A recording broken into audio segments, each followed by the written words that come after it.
अस्सलाम वालेकुम जी, मेरा नाम है नकी। आज है, अब मैं इसको काट नहीं रहा, 5 फरवरी 2021 कश्मीर डे है एनीवेज। तो और आज मैं जा रहा हूँ क्वेबेक सिटी, और क्वेबेक सिटी मैं पहले भी गया हूँ, वो व्लॉग आपको यहाँ पे मिल जाएगा। और ये मेरा दूसरा ट्रिप है, और ये ट्रिप होने वाला है तकरीबन 1 वीक का। मैं आज फ्राइडे का दिन है, तो मैं आज जा रहा हूँ और मैं वेंसडे को अगले वापस आऊँगा, और वीकेंड पे हम काम कर रहे होंगे। मेरे साथ मेरे 2 कॉलीग्स भी हैं जो मुख्तलिफ़ शहरों से फ़्लाई कर रहे हैं, तो हम तीनों जो हैं क्वेबेक सिटी में मिलेंगे। और आज बस ट्रैवल है, और कल जो है इंशाल्लाह सैटरडे से काम का आगाज़ करेंगे। तो अभी जो है बस मैंने ऊबर कॉल करने लगा हूँ, और उसके बाद आज मेरे पास एक छोटा बैग है अपना, जो कैबिन लगेज होता है, और दूसरी मेरे पास अपनी टूल किट है। एयर कनाडा की फ़्लाइट है, और बस इंशाल्लाह चलते हैं, ऊबर पे बैठते हैं, एयरपोर्ट जाते हैं, और इसको जल्दी जल्दी दिखा के व्लॉग को करते हैं, क्योंकि व्लॉग 1 वीक का लंबा होगा, तो मैं कोशिश करूँगा एक वीडियो बना दूँ। Let's see.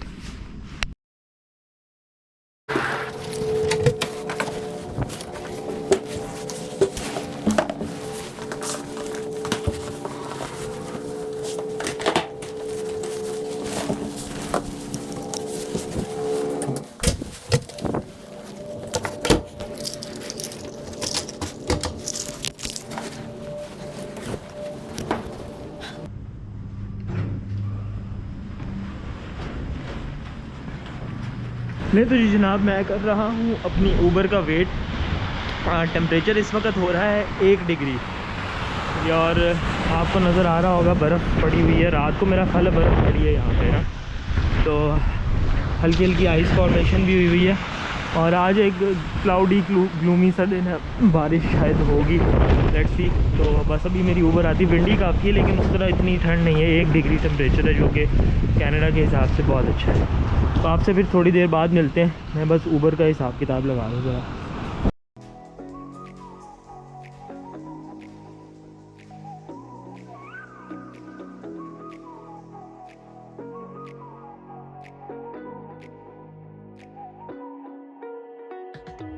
You're the night sky trying to make me see your stars, but the dark gets lonely.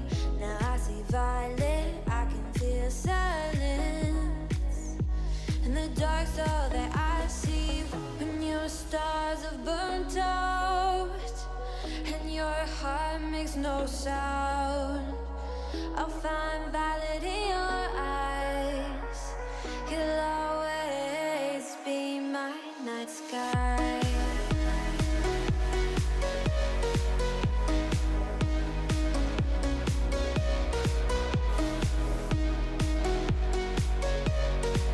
You'll always be my night sky. चलो जी जनाब, बैग हो गया ड्रॉप। मैं देखता हूँ मेरा गेट कौन सा है, और फिर हम गेट की तरफ निकलते हैं। गेट है जी ये D, और D मुझे यहाँ तक याद है वो रहा सामने। तो इस ट्रॉली को मैं कहीं ठिकाने लगाता हूँ। यहाँ पे ही कुछ बना हुआ है साहब, अच्छा रिटर्न पार्ट्स की एरिया ही है, तो यहाँ पे इसको लगाते हैं। ये लगाई ट्रॉली, और अपना बैग निकाल लेते हैं, और चलते हैं गेट D की तरफ। अच्छा D मैंने देख ली, नंबर फिर नहीं मैंने पढ़ा यार, पता नहीं मैं क्यों ऐसे करता हूँ। 1 मिनट, लेट्स सी। D है, अच्छा D बस गेट D लिखा हुआ है, नंबर देखना पड़ेगा, 17 सीट का नंबर है। खैर चलते हैं। चले मैं सिक्योरिटी से गुजर जाऊँ, फिर आपसे बात करूँ। ओके तो जी जनाब, ये मेरे पीछे सिक्योरिटी थी। आज सिक्योरिटी पे टाइम इतना नहीं लगा, सही था एक्सपीरियंस, कोई मसला नहीं हुआ। आज मुझे रैंडमली सिलेक्ट नहीं किया गया स्कैन के लिए, जो वो हर दफ़ा आपको पता है टोरंटो में मैंने देखे कम होता है, बाकी शहरों में जो दूसरे हैं वहाँ पे थोड़ा ज़्यादा होता है। खैर ये रहा एयरपोर्ट। आज एयरपोर्ट थोड़ा सा लग रहा है बराबर नहीं, मतलब कुछ लोग मुझे एक दुक्का नज़र आ रहे हैं। और ये गाड़ी की बैटरी मुझे नहीं पता कौन चार्ज करता है और कब चार्ज करते हैं। जब से मैं देख रहा हूँ इसकी हेडलाइट्स, इसके ये day time running lights on रखते हैं, करते तो होंगे ऑब्वियसली, लेकिन बस एक गाड़ी अपनी ज़िंदगी जो है वो ज़ाया कर रही है यहाँ खड़ी होकर। खैर हम देख लेते हैं जी अपना गेट। 9 बजे की फ़्लाइट है मॉन्ट्रियल की AC 404 D20। तो D20 की तरफ चलते हैं। D20 होगा किधर गया D20, D31 से वो है और ये रहे D1 से D28 इस तरफ ही है। तो D20 की तरफ चलते हैं। और आज मज़े की बात यह है, मैं रात में सही तरह सोया नहीं, तो मैं सुबह उठ गया था 5:30 बजे। और 5:30 बजे उठ के फिर मैंने ना 2 अंडे फ्राई किए और साथ में मैंने टोस्ट और कॉफ़ी पी ली। लेकिन अब मुझे फिर लग गई है भूख, और ये आपको दिखाता हूँ। ये बड़ा मज़े का, आपने अगर पुरानी मूवीज़ देखी हो तो इस तरह ही होता है कि वो जो कॉबलर है वो इधर बैठता है और लोग जो है ना वो हाई राइज इस तरह की पोडियम टाइप कुर्सियों पे बैठते हैं और वो अखबार पढ़ रहे हैं या अपने फ़ोन पे लगे हैं और वो भाई उनके जूते चमका रहा है। तो वॉल्टर्स शू केयर सिंस 1893 मैंने आज पहली दफ़ा देखा है। मे बी ये मूवेबल हो और ये अब इसने यहाँ लगाया हो सकता है। D20 तो ये रहा और स्टारबक्स है लेकिन वो बंद है और बोर्डिंग शुरू हो गई है। ले जनाब, हमने कर दिया चेक इन और टाइम आपको मैं देख के बता देता हूँ जल्दी से। 8:35 हो रहे हैं। तो 8:35 के हिसाब से we are making good time. तो 9 बजे की फ़्लाइट है, सुकून से जाके बैठते हैं और फिर आपसे बात करते हैं।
गर्मी है, ये उतार लेता हूँ। अच्छा तो जी जनाब, चक्कर कुछ इस तरह से है कि जहाज़ के अंदर ये नॉर्मली लोग फ़्लाइट टाइम पे उड़ाते हैं। 9 बजे की फ़्लाइट से भी 9:15 हुए हैं और अभी पुश बैक हुआ है। उसकी वजह ये है कि जहाज़ का कोई वो कह रहे थे पीछे जो कैबिन क्रू वालों के पास एक ओवरहेड कंपार्टमेंट होता है, उसके अंदर मैकेनिकल मसला कोई आया हुआ था, यानी उसका जो हिंज था या जो उसका सिलेंडर था जो गैस स्प्रिंग होता है उसमें मसला था। तो वो मैकेनिकल डिपार्टमेंट के इनके लोग आए हुए थे और वो करके कुछ पेपर वर्क कर रहे थे, तो उसमें टाइम लग गया। अब पुश बैक हो गया और अब आई गेस अगले 5-1 मिनट में हम टेक ऑफ कर लेंगे। तो 20-25 मिनट फ़्लाइट आज लेट है।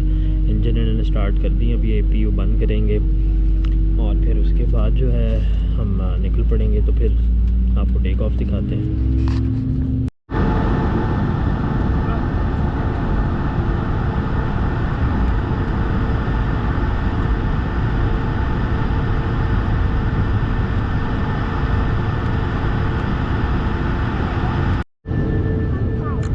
और जनाब ये जहाज़ को इसको DFI कहते हैं। ये डी-आइस करने वाला सिस्टम है कि जहाज़ के परों पे इसका कोट कर देते हैं ताकि आइस जो है वो फॉर्म ना हो। तो ये एक एक्स्ट्रा चीज़ होती है जो कि ठंडे इलाकों में जैसे कनाडा जैसे कंट्रीज़ में इनको करनी पड़ती है। मौसम के ऊपर डिपेंड करता है। तो आजकल ऐसा मौसम है कि आइस बन जाती है।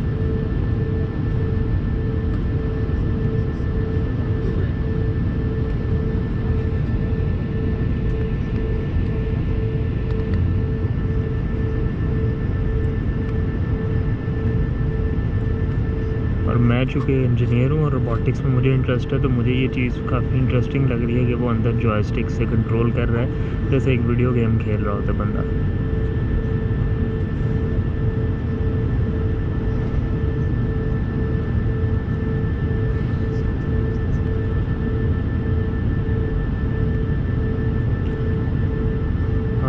कॉन्ट्रैक्ट कर लिया उन्होंने और आई थिंक हो गया। ये वाली साइड मुझे नहीं पता दूसरी साइड पे पैरेलल में हो रहा है या वो पहले हो चुका है या इसके बाद होगा, लेकिन फ़्लाइट तो आज लेट है। 9:30 हो चुके हैं और अभी भी हम ये काम कर रहे हैं। Let's see.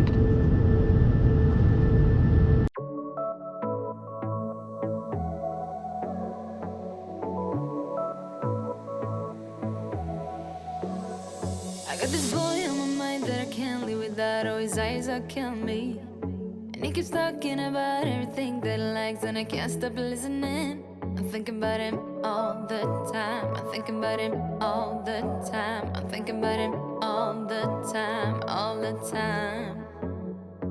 And my heart's beating fast when he's looking like that. Oh, his smile is killing me. It's the way that he moves and the way that he laughs, so I can't get enough. Thinking about him all the time.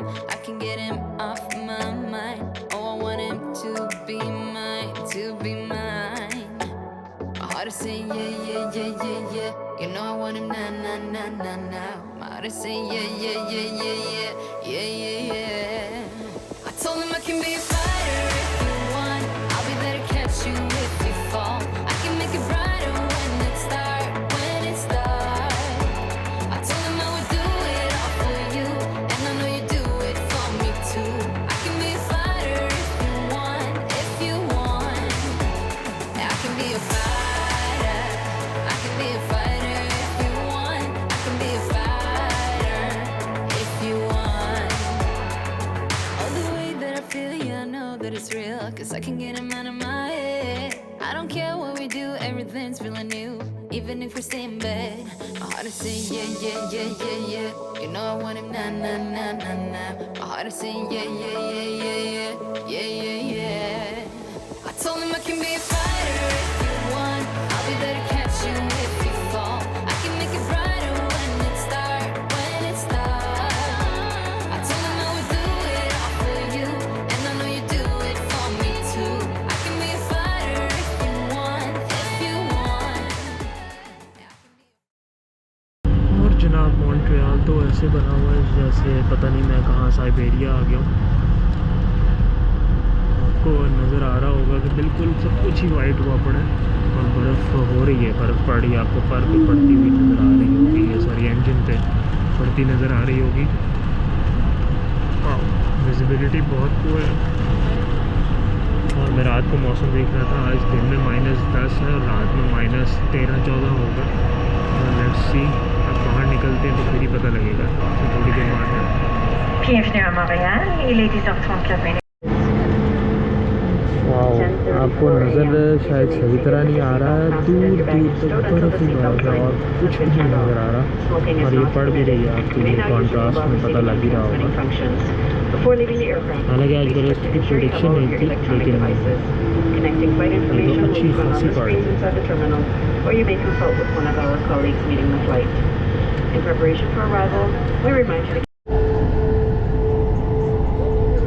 और I hope कि GoPro पे नज़र आ रहा हो, बाहर शदीद किस्म की बर्फ़बारी हो रही है और दूर दूर तक सिर्फ बर्फ़ है। मुझे हल्के हल्के से बस प्लेन्स नज़र आ रहे हैं और एक मशीन चल रही है जो कि बर्फ़ क्लियर कर रही है रनवे पे से। तो काफ़ी लंबी टैक्सी है, मतलब जहाज़ लैंड काफ़ी देर का कर चुका है और ये फ़्लाइट काफ़ी लेट थी। ये उड़ी है तकरीबन जाके 10 बजे, 9 बजे की फ़्लाइट थी और अभी बज रहे हैं 10:40। तो ये बस 45 मिनट्स की फ़्लाइट होती है, जल्दी आ गई है, लेकिन अभी भी ये टैक्सी ही की जा रही है। तो जैसे ही ये निकलती है मैं बस निकलता हूँ और फिर ऊबर करते हैं इन हालात में। अब पता नहीं ऊबर मिलती है नहीं मिलती, वो भी एक चैलेंज होगा। काम पे तो मैंने कल जाना है, लेकिन वहाँ से ऊबर पकड़ेंगे और 3 घंटे की ऊबर लेके अपने होटल जाएंगे क्वेबेक सिटी में। होटल हमारा ओल्ड क्वेबेक सिटी में है और जिस तरह लास्ट टाइम था वो वाला नहीं है, लेकिन उसके पास ही है, इतना दूर नहीं है वहाँ से। तो बस ये जैसे ही रुकता है तो फिर आपसे मुलाकात करते हैं।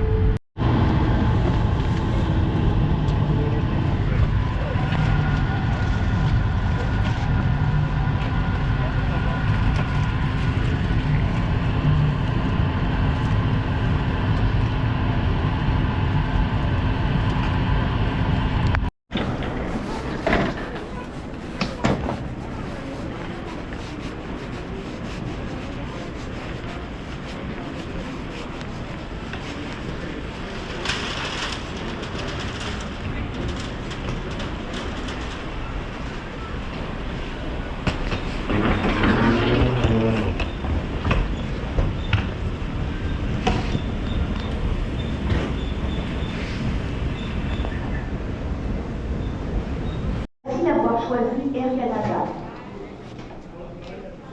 morning, ladies and gentlemen. Air Canada welcomes our customers arriving on. और आज काफ़ी टाइम ले रहे हैं ये लोग, अभी तक सामान नहीं आया। मुझे यहाँ पे खड़े तकरीबन 12 मिनट हो चुके हैं और अभी तक कैरोसेल स्टार्ट नहीं हुई चलनी। तो अभी तो वेट ही कर रहे हैं सब लोग खड़े। आप मेरे पीछे देख सकते हैं, लोग खड़े अपने सामान का वेट कर रहे हैं।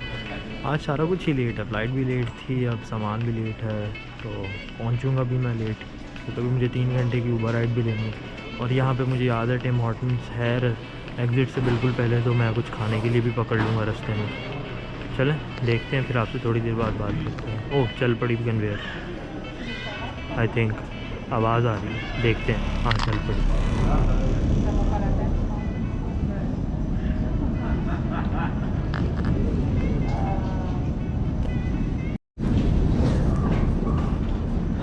और बाय द वे ये इस टूल किट का पहला सफ़र होने वाला है, क्योंकि ये फ़र्स्ट टाइम मैं एयरलाइन पे लेट रहा हूँ। इससे पहले मैं वो दूसरी वाली टूल किट लाता था, और इस एयरलाइन का इस टूल किट का ये पहला सफ़र है। आई होप आ जाए, क्योंकि अभी आधा सामान आ गया है, काफ़ी लोग चले भी गए हैं लेके, लेकिन अभी तक टूल किट नहीं आई। तो लेट्स सी कि क्या बनता है, फिर मैं आपको थोड़ी देर तक बताता हूँ। और जनाब फाइनली मेरी टूल किट आ गई है। तो इस टूल किट ने अपना पहला सफ़र जो है एयर कनाडा पे वो कंप्लीट कर लिया। हम इसको उठा के जो है ना रख लेते हैं, और भीगी पड़ी है बिल्कुल, और बर्फ़ भी पड़ी है।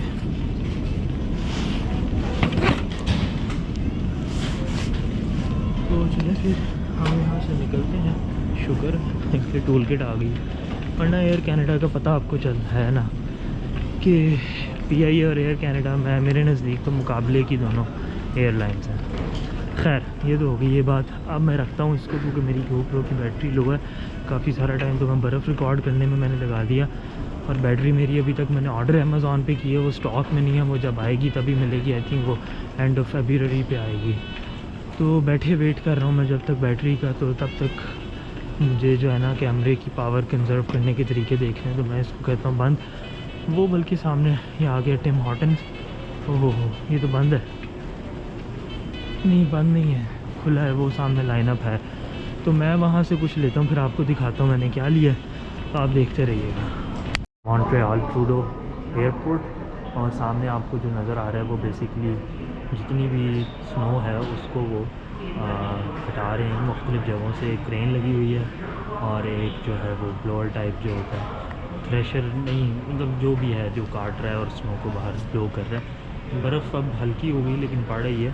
खैर वो तो बातें होती रहेंगी। मैं आपको दिखाता हूँ मैंने खाने के लिए क्या पकड़ा है।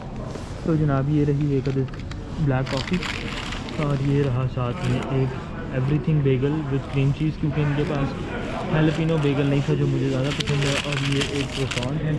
तो ये लंच भी नहीं है, नाश्ता भी नहीं है, ये समवेयर इन द मिडल कुछ है, क्योंकि मैंने नाश्ता आपको बताया था सुबह मैंने जल्दी कर लिया था। तो मैं ये खाता हूँ, उसके बाद बाहर निकलते हैं, टैक्सी या ऊबर पकड़ते हैं, और फिर मॉन्ट्रियल की तरफ निकलते हैं। तो आप देखते रहिए। लें तो जी जनाब, बर्फ़ पड़ रही है दबा के, और मैं इस वक्त खड़ा हूँ जहाँ ऊबर का पॉइंट बना हुआ है इस एयरपोर्ट पे, और वो आपको सामने लिखा नज़र आ रहा होगा। तो यहाँ पे क्या होता है, टैक्सीज़ का अलग होता है, क्योंकि वो सिटी की तरफ से उनको अलाउ होता है सारा कुछ, और ऊबर वाले हर जगह नहीं आ सकते। तो हर एयरपोर्ट के स्पेसिफाइड गेट या टर्मिनल या जो भी होता है जहाँ पे आपको खड़े होना होता है ऊबर के लिए। खैर तो बर्फ़ जो है ना वो काफ़ी तेज़ हो गई है शुरू पड़नी, और आई होप मेरा लंबा रास्ता है और हाईवे से है, तो अल्लाह खैर करेगा। लेकिन बर्फ़ की सूरत हाल मैंने कहा मैं आपको दिखा दूँ इससे पहले कि मैं ऊबर बुक करूँ और फिर उसमें बैठ के निकलूँ। तो फिर आपसे थोड़ी देर बाद मिलते हैं, आप देखते रहिएगा।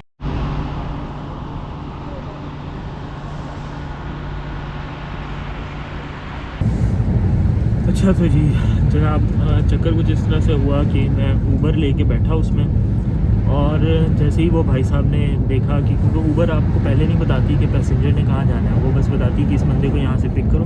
उसके बाद वो जब बैठ जाए तो फिर वो आप जब स्टार्ट करते हैं राइड, फिर वो आपको बताती है।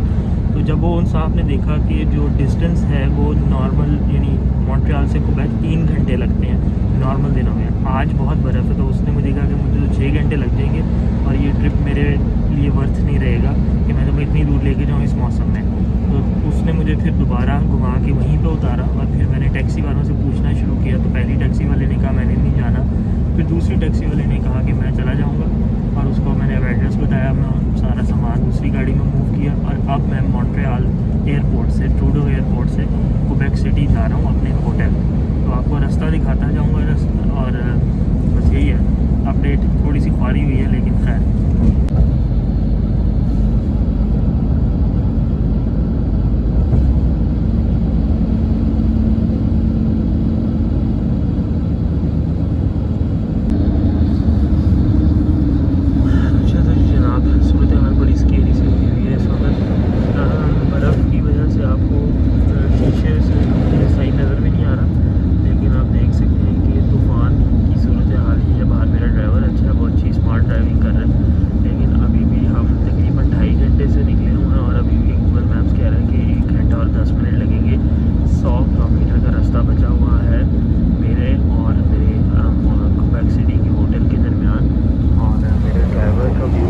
लेकिन ड्राइवर मेरा अच्छा है और हम तकरीबन 80, 75 और 100 के दरमियान, 100 किलोमीटर फी घंटा की रफ्तार के दरमियान ट्रैवल कर रहे हैं। खैर तो मैंने बस सोचा कि आपको छोटी सी अपडेट तो मैं दरमियान में सो गया था, अभी मेरी आँख खुली है। तो ये बाहर की सूरत हाल है, तो मैं अभी शायद दोबारा फिर सो जाऊँ। लेकिन ये है कि गाड़ी जो है वो साइड टू साइड जाती फील हो रही है, तो वो थोड़ा सा अजीब भी आपको लगता है, लेकिन खैर वो स्वाद है वो मुझे नज़र आ रहा है। तो बस मैं फिर अभी थोड़ा सा बैठता हूँ और बस बाहर कुछ नहीं नज़र आ रहा, बाहर तरफ बर्फ़ ही बर्फ़ है। तो वहाँ फिर पहुँचने वाले होंगे, तो फिर आपसे बात करते हैं, तो आप देखते रहिए। और जनाब जो एक चीज़ जो मैं देख रहा हूँ, ये टैक्सी वो है कि फ़िक्स्ड नहीं था इनका। नॉर्मली क्या होता है, लॉन्ग रूट के लिए टैक्सी वाले जो हैं वो फ़िक्स्ड रेट के ऊपर भी चल जाते हैं, लेकिन ये बंदा मीटर के ऊपर जा रहा है। और मीटर को मैं आपको दिखा देता हूँ। तो अभी तक $364 का किराया बन चुका है और अभी तकरीबन 75-80 किलोमीटर का रास्ता रहता है। तो ये तकरीबन $500-550 की टैक्सी ही बन जाएगी। मेरी फ़्लाइट $450 की थी टोरंटो से मॉन्ट्रियल तक, और फिर टैक्सी जो है वो आगे $500 की है। मुझे ये नहीं समझ आती कि वापसी के ऊपर मुझे डायरेक्ट फ़्लाइट मिल जाती है हमेशा नहीं, मतलब लास्ट टाइम मेरे इस दफ़ा भी, लेकिन जाते हुए टोरंटो से क्वेबेक की डायरेक्ट फ़्लाइट नहीं मिलती, आई डोंट नो व्हाई। खैर तो बस बैठे हुए हैं और मीटर की तरफ देख रहे हैं और किराया बढ़ा जा रहा है। तो चलें मैं आपको फिर फाइनल बताऊँगा कि कितना इसका टोटल कितने की पड़ी मुझे ये टैक्सी। तो अभी बस चुप करके चलते रहते हैं, आपसे थोड़ी देर बाद मिलते हैं। अच्छा तो जी जनाब, छोटी सी अपडेट थी। आप देख सकते हैं पीछे एक वेग ब्रिज का हल्की सी सिलवेट नज़र आ रही है। खैर अपडेट ये थी कि $460 अभी तक बन चुके हैं टैक्सी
दफ़ा रह गया, बस होटल आने ही वाला है और 482.35 बने हैं डॉलर। अभी तक मेरा 500 का अंदाज़ा था, तो ये तकरीबन 485 बन ही गया। तो बस मैं होटल पहुंचता हूँ, उतरते हैं। भाई शायद मेरी मदद कर दे क्योंकि बाहर बर्फ़ बहुत है और मेरे पास टूल किट भी है और लगेज बैग भी है। तो फिर अंदर जाते हैं, फिर आपसे बात करते हैं। तो ये हम होटल की पार्किंग में ऑलमोस्ट पहुंच ही गए हैं। So let's see.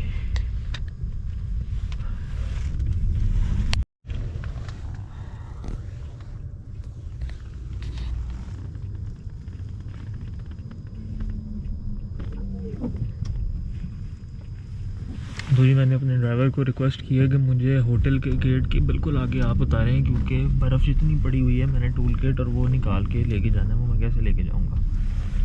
तो अब वो जो है वो एक गोल चक्कर लगा के दोबारा आ रहा है। तो लेट्स सी कि हम अंदर एंटर किस तरह से हो पाते हैं, क्योंकि उस तरह बड़ा मुश्किल हो जाएगा मेरे लिए। तो बस इसको पे करता हूँ। मैं इसको रिकॉर्ड अब नहीं करूँगा क्योंकि फिर वो ना सामान बहुत है, तो फिर मैं वो ना फ्रेमिंग सही होती है ना कुछ और। तो मैं इसको करता हूँ बंद, होटल पहुँचता हूँ तो फिर आपसे बात करता हूँ। ले दो जी जनाब, मैं उतर आया हूँ अपनी टैक्सी से। ये भाई साहब जा रहे हैं वापस। बड़ा अच्छा ड्राइवर था, उसने बड़ी अच्छी केयरफुली ड्राइव किया और फ़ाइनल फेयर मैंने आपको दिखा दी। तकरीबन $500 की टैक्सी पड़ गई थी। ऊबर वाले भाई साहब ने इनकार चूँकि कर दिया था, तो टैक्सी पे आना पड़ा। बट आई एम ग्लैड कि मैं सेफ़ एंड साउंड यहाँ पहुँच गया, अल्लाह का शुक्र है। ये रहा होटल पोर्ट रॉयल इसका नाम है। और अब मुझे हिसाब करना पड़ेगा कि अंदर मैंने किस तरह जाना है। आपको मैं दिखाना ही चाह रहा था कि ये बर्फ़ की ज़रा सूरत हाल देखें। ये ताज़ी फ्रेश बर्फ़ पड़ रही है। तो एक मेरे पास ये बैग है और फिर एक ये टूल किट है। टूल किट तो वैसे है जैसे वो बर्फ़ फ्लाओ करने वाली मशीन नहीं होती, यानी वो साथ ही बर्फ़ को ले के फिर रही है। तो खैर मैं अंदर जाता हूँ इससे पहले कि मैं पूरा ही जम जाऊँ। तो अब ये मुझे गोप्रो रखना पड़ेगा क्योंकि मेरे दोनों हाथ इस्तेमाल हो रहे हैं, बट मैं नहीं, यहाँ से बस अंदर ही होना है। तो मैं अंदर जाता हूँ, थोड़ी सी ये बर्फ़ ब्रश ऑफ करता हूँ और फिर आपसे बात करता हूँ। बट आप ये देखें कितना, वैसे एक बात है, खूबसूरत लग रहा है ऑल्दो के बड़ा अबिस्मल किस्म का मौसम है। यानी आप बाहर क्या करेंगे, कोई भी ना बंदा ना बंदे की ज़ात, लोग बस गाड़ियों पे आ जा रहे हैं। लेकिन उस तरह देखा जाए तो for when it comes to aesthetics तो खूबसूरत तो लग रहा है। और वो मेरी टैक्सी चली गई है। अच्छा टैक्सी ड्राइवर था, अच्छा सफ़र रहा। तो बड़ी स्मूथ ड्राइविंग उसने की, वरना समटाइम्स होता है नॉर्मल मौसम में भी ये लोग सही नहीं करते। और ये तो फिर जो है ना टफ मौसम था। खैर सर्दी इतनी कोई ख़ास नहीं लग रही मुझे, लेकिन मैं अंदर इसलिए जाना चाह रहा हूँ क्योंकि जितनी देर मैं खड़ा रहूँगा ना, मेरे ऊपर ये बर्फ़ पड़ती रहेगी जो बाद में मेल्ट होकर पानी बन जाएगी।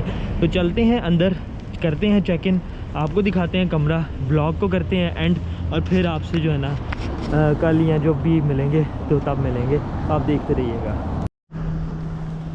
तो जनाब अब ये फ्रेंच में कुछ लिखा हुआ है होटल की एंट्रेंस के ऊपर। मुझे सिर्फ मैक्सी की समझ आ रही है कि शुक्रिया, मुझे नहीं पता कि क्या लिखा हुआ है। वो आधा पेज अंदर को मुड़ा हुआ है। तो अब मैं खड़ा हूँ बाहर, बर्फ़ में लिखी हुई है फ्रेंच। दरवाज़ा मुझे मिल नहीं रहा और इसके अलावा कोई दरवाज़ा है नहीं। तो अब ये ख्वार करेंगे मुझे, क्योंकि मेरे पास 2 बैग्स हैं जो मुझे अब लेके ये बर्फ़ से सारा जाके उधर जाना पड़ेगा, देखना पड़ेगा कि चक्कर क्या है। तो चलें करते हैं ये, फिर आपसे थोड़ी देर बाद मिलते हैं जब मैं होटल में किसी न किसी तरह एंटर हो जाऊंगा। ये क्वेबेक में मुझे चीज़ जो है ना नहीं अच्छी लगती, फ्रेंच वाला जो मसला है ना, जो मेरे लिए बनता है। खैर इनको तो कोई मसला नहीं है। तो चलें देखता हूँ, फिर आपसे बात करता हूँ। पार्किंग वाली साइड से, ये साइड से दरवाज़ा ये पाथ वे बना हुआ था, लेकिन इसकी शक्ल देख के लग रहा है इस पर कोई चला ही नहीं है सुबह से या परसों से। तो अब बस हम चलते जाते हैं। ये देखें आप ज़रा, मैं कितनी बर्फ़ इकट्ठी कर ली है अपने साथ। तो खैर मुझे गोप्रो बंद करना पड़ेगा, वहाँ जाता हूँ, देखता हूँ। वो एंट्रेंस लग रही है कि ऑपरेशनल है, मुझे वहाँ उतरना चाहिए था। खैर वहाँ जाते हैं, आपसे फिर बात करते हैं। अच्छा ओके, तो जी एंट्रेंस मुझे मिल गई है। ये रही 144 होटल पोर्ट रॉयल स्वीट्स की एंट्रेंस। क्योंकि वो तो मुझे लग रहा था पता नहीं क्या है, वो शायद कोई बैक एंट्रेंस थी, लेकिन ये रही होटल की एंट्रेंस। बड़ा खूबसूरत अब मंज़र बन गया कि बर्फ़ पड़ रही है, वो दूर आपको क्वेबेक का फ्लैग नज़र आ रहा है और कोई ओल्ड हिस्टोरिकल बिल्डिंग है। ये मैं आपको देख के बताऊंगा क्या है। और ये हिसाब किताब है, और मोटी मोटी बर्फ़ जो है ना वो पड़ी। और मैंने ये सारा नक्शा खींच दिया अपनी टूल किट और अपने बैग से। मैं बस अंदर अब जाता हूँ, लेकिन ये दिखने में खूबसूरत बहुत लग रहा है। ले जी जनाब, चेक इन हो गया, चेक इन कर लिया, सामान आ गया। 3rd फ्लोर पे अपना कमरा है। एक ऑप्शन मिल रही थी रूम विद द व्यू की और दूसरी थी कि कमरा बेहतर हो। अब चूँकि मैंने यहाँ रुकना है 5 रातों के लिए, तो मुझे कमरा थोड़ा ज़्यादा था। व्यू बंदा एक दफ़ा देख के बस हो जाता है, लेकिन कमरे में बेड बेहतर हो और शावर बेहतर हो तो उसका ज़्यादा फ़ायदा होता है। तो मैंने इस दफ़ा ना चाहते हुए भी दूसरी ऑप्शन ले ली कि कमरा जो है ना वो बेहतर रहे, व्यू बेशक ना हो, लेकिन आपको पता नॉर्मली वरना मैं व्यू के पीछे भागता हूँ। तो खैर वो जो बर्फ़ पड़ी हुई थी मेरी चीज़ों पे, वो अंदर आने से चूँकि अंदर टेम्परेचर है तो वो मेल्ट हो गई। तो अब ये सारा पानी हो गया। अब इसको जाके वो रबड़ मैट पे रखना पड़ेगा। सारा पानी पानी हो गया। अच्छा, इसको ओके, मुझे रूम का नंबर देखना पड़ेगा। 304 यहाँ पे है, ये रहा 304। ओके, होटल की सफाई इतनी कोई ख़ास नहीं है, लेकिन चलो कमरा चल के देखते हैं, हो सकता है कमरा अच्छा ही हो। और बहरहाल इस कमरे का रेंट जो है वो पर नाइट $150 है टैक्स डाल के। तो अभी प्री ऑथराइजेशन के चक्कर में उन्होंने मुझसे $1000 जो है वो ऑथराइज़ करवाया है, क्योंकि वो ज़्यादा ही होता है किराए से, बेसिकली फेयर से, ताकि अगर आप कुछ तोड़ दें या कुछ और मसला हो तो वो लोग आपके पैसे वहाँ से काट सकें। लेकिन अभी जो है ना बस अंदर चलते हैं, थकावट बहुत हो गई है।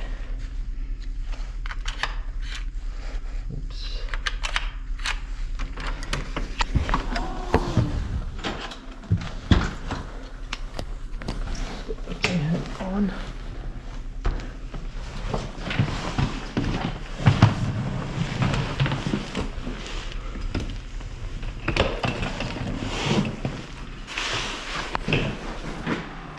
ओके, अंदर हम आ गए। अच्छा, अब मैं ज़रा पहले ना बैग रख लूँ, फिर मैं आपको जो है ना दिखाता हूँ कमरा।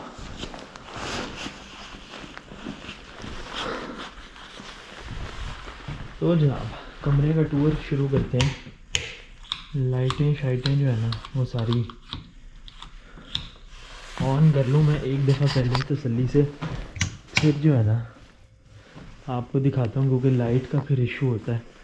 तो जितनी लाइट्स मुझे नज़र आती है ना मैं ऑन कर लेता हूँ। ये कर ली, और कोई स्विच अगर है तो वो भी ऑन कर।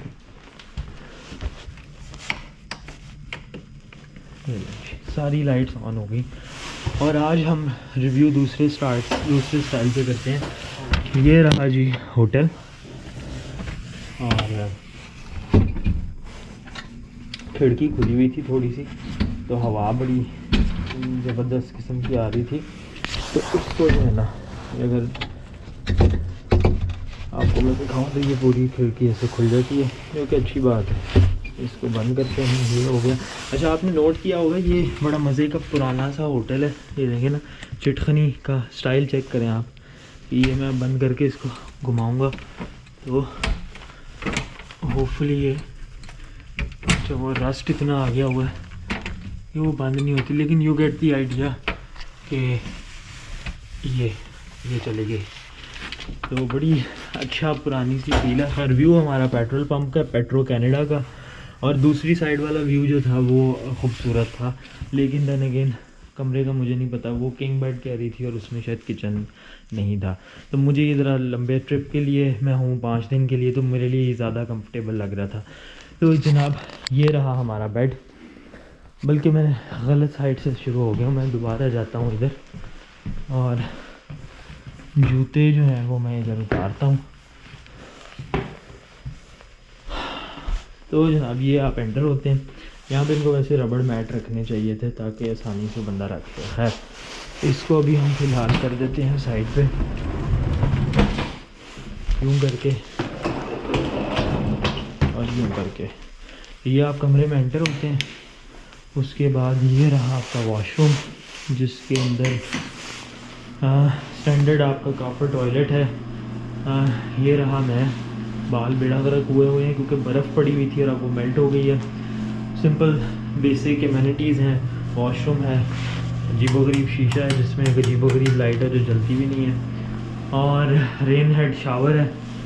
और उसके बाद आप वापस इधर निकल आएँ तो साथ ही आपके पास एक क्लोजेट स्पेस है जिसके अंदर हैंगर्स हैं, आपके पास 2 ड्रॉर्स हैं, सेफ्टी बॉक्स है। ये रहा मैं, और इसको भी कर देते हैं बंद। उसके बाद आपके पास टेम्परेचर कंट्रोल है जिसको मैं 21 पे सेट कर देता हूँ। और उसके बाद ये थोड़ा सा एक किचन टाइप एरिया है जिसके अंदर आपके पास इंडक्शन प्लेट है, कॉफ़ी मेकर है, सिंक है, क्लीनिंग सप्लाईज हैं थोड़ी सी, और आपके पास खाने पीने का जो है वो कटलरी है, थोड़े और जो है खाने वो कुकिंग के लिए सामान है, और थोड़े से जो हैं ये आपके पास सॉस पैन और फ्राई पैन। अच्छा है, मतलब बंदा मैं ख़ुद ग्रोसरीज ला के अपना नाश्ता खाना ख़ुद भी कर सकता हूँ, तो दैट्स नाइस। और ये रही मिनी बार जो कि हमेशा की तरह खाली है। और ये रहा जी आपका माइक्रोवेव, और यहाँ पे भी देख लेते हैं कि क्या है। अच्छा, यहाँ पे प्लेट्स वगैरह, नमक, काली मिर्च, कप्स और ग्लास हैं, विच इज़ नाइस। ये अच्छा मुझे लगा इनका ये टच। और यहाँ पे ये आपके पास जो है ना इस्त्री स्टैंड पड़ा है, और पीछे ब्रूम है, और ये ऊपर इस्त्री है। तो ये हो गई ये वाली साइड। अब आ जाएं इधर, तो ये बेसिकली एक छोटा सा फंक्शनिंग अपार्टमेंट ही बन जाता है। ये आपके पास डाइनिंग एरिया, मेरे अपार्टमेंट से बड़ा तो कमरा है। मतलब आजकल मैं इन होटलों में रह रहा हूँ जो मेरे अपार्टमेंट से बड़े हैं, तो बड़ी अजीब लगता है। ये वॉशरूम मेरे अपार्टमेंट के वॉशरूम से बड़ा है, ये स्पेस मेरे वॉशरूम से बड़ी है, यानी उनके पास एक टेबल रखने की भी जगह है, और ये सारी स्पेस भी है, फिर सोफ़ा भी रखा हुआ है। ठीक है जी। उसके बाद देखें तो ये एक पेंटिंग है, नाइजीरिया लिखा हुआ है, और आई थिंक ये जलना चाहिए कहीं से। हाँ, लेट्स सी।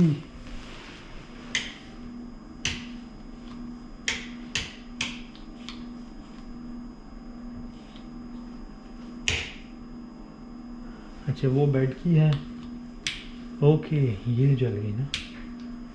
हाँ, ये हुई ना बात, अब जला है कमरा सही तरह से। मैं मास्क से नहीं रहा था। तो जनाब, ये हो गया डाइनिंग एरिया, ये हो गई पेंटिंग, ये आ गई उसके ऊपर एक लाइट। ये एक नज़र मैं आपको दोबारा दिखा देता हूँ। और ये कुछ पाइप्स हैं जो जा रहे हैं, और जो स्प्रिंकलर लगा हुआ है कि in case of a fire, तो स्मोक डिटेक्टर होगा वो, शायद वो स्मोक अलार्म है, और ये उसका स्प्रिंकलर है। उसके बाद यहाँ पे आप अपना सामान रखेंगे नॉर्मल हालात में। ये आ गई आपकी वर्क टेबल, और एक फ़ोन जो कि बड़ा वियर्ड जगह पे है, वो भी एक फ़ोन पड़ा है, लेकिन आई डोंट नो ये फिर क्यों पड़ा। खैर, ये आ गई आपके पास चेयर, ये आ गया एक छोटा सा लोनली सोफ़ा जो कि बस ठीक है पड़ा हुआ है, और ये आ गई एक अदद फिर पेंटिंग जिसकी सेंस अगर आप में से कोई लोग आर्टिस्ट हों तो वो बना सकते हैं। एक बहुत लंबी बैक वाली कुर्सी है, और साथ में एक टेबल है, इस पर कुछ चीज़ें पड़ी हैं। आई गेस ये अंगूर हैं, और ये वाइन की बॉटल है आई थिंक, और ये आर्टिस्ट का नाम है जेम्स समथिंग, जेम्स है या जेमिन है, आई हैव नो आइडिया। खैर, तो ये आ गया जी बेड, आपका किंग बेड है, अच्छा लग रहा है देखने में, और लेट के अभी देखते हैं तो फिर ही पता लगेगा। और व्यू मैं आपको ऑलरेडी दिखा चुका हूँ जो कि पेट्रोल पंप का है। मतलब ठीक है, दूसरी साइड पे शायद व्यू थोड़ा सा बेहतर था, बट मैं वहाँ बाहर जाके खड़ा हो सकता हूँ क्योंकि उसमें कम बेड छोटा था, और ये बेड ज़्यादा कंफर्टेबल उसने कहा था है। तो बेड टेस्ट की बारी आ गई है, और मुझे लग रहा है मैं लेटना है और मैंने सो जाना है। तो बेड टेस्ट करके होपफुली मैं उठ जाऊँगा। और बेड बड़ा मज़े का, बेड वाकई बहुत मज़े का है, यानी बेड की पैडिंग बहुत अच्छी है, और स्प्रिंग मैट्रेस है, लेकिन उसके ऊपर एक अच्छी नाइस पैडिंग हुई हुई है, तो बेड अच्छा है। तो बस ये हो गया जनाब कमरे का रिव्यू, बड़ा डिटेल्ड हो गया। और हाँ, आखिरी चीज़ रह गई थी कि सेंट्रल हीटिंग शीटिंग पता नहीं, वैसे तो ये लगा हुआ होगी, लेकिन साथ में उन्होंने ये वॉशरूम के दरवाजे के ऊपर एक स्प्लिट एसी का इंडोर यूनिट लगाया हुआ है। नो आइडिया ये क्यों है, ये क्या चीज़ है। आई थिंक ये इलेक्ट्रिकल बॉक्स है, हाँ ये इलेक्ट्रिकल बॉक्स है। इसको हाँ जी, इसमें सारे ब्रेकर शेकर हैं, तो इसको करते हैं बंद। और बस मैं इस व्लॉग को करता हूँ यहाँ पे एंड। आपको आने वाले दिनों में अपना काम शाम दिखाएंगे, मैं एक दफ़ा रीकैप कर दूं, मैं आया हूं क्वेबेक सिटी में, कस्टमर कोई और है इस दफ़ा, काम मेरा 4 दिन का है, 5वें दिन मेरा ट्रैवल बैक होगा और काम मैकेनिकल है। मेरे 2 कॉलीग्स मुझे ज्वाइन करेंगे, काम काफ़ी ज़्यादा है, दिन हमारे लंबे होंगे, वीकेंड पे हम लोग काम कर रहे हैं। आज है फ्राइडे का दिन, कल सैटरडे है, तो सैटरडे संडे मंडे ट्यूसडे 4 दिन में हमने जॉब ख़त्म करनी है और 5वें दिन मैंने वापस टोरंटो जाना है क्योंकि फिर कुछ और आया होगा। तो ये सारा प्लान है। इंशाल्लाह आपसे उठ के सुबह मिलेंगे। अभी मैं बस आराम करूँगा, खाने का कोई हिसाब देखता हूँ, यहाँ तो डिलीवरी करवाऊँगा क्योंकि इतनी बर्फ़ में मैं बाहर जाना नहीं चाह रहा, या इधर देखूँगा अगर होटल के अंदर कुछ होगा। क्योंकि नाश्ते का उन्होंने मुझे कहा है कि कोल्ड ब्रेकफास्ट हम सर्व करते हैं जिसमें सीरियल, ऑरेंज जूस और इस तरह की चीज़ें हैं, एग्स वगैरह नहीं होते।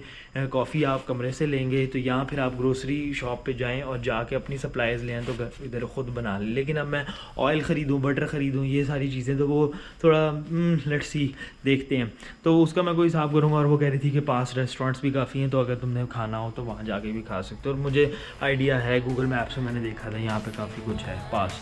तो खैर ये तो हो गई ये वाली बातें। आपसे मिलेंगे इंशाल्लाह सुबह या जब भी मैं ये ब्लॉग कंटिन्यू करूँगा। आप देखते रहिएगा, मैं लगाऊँ सोने।